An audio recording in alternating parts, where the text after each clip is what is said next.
ten manévr byl jako skvělý v tom, že byl dravý, takhle má vypadat boj o titul, bylo to tvrdé závodění, které chceme vidět. Ano, Oscar se ozval, jestli je to teda v pořádku ze strany týmu. Je strašně nefér, že mu někdo vyčítá to, že se vůbec ptal, ale musíme mít na paměti ten kontext toho, jak celou tu sezónu ten McLaren funguje, jak má nastavený Papaya Rules, jak je prezentuje, ať už fanouškům nebo svým pilotům.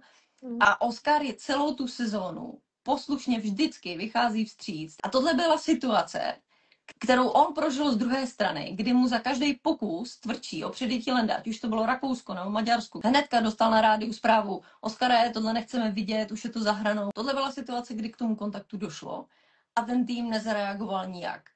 Tak buď si teda musí ujasnit, že chcou, aby kluci závodili tvrdě, ale oba dva a za všech situací, a nebo chtějí dále následovat Papaya Rules.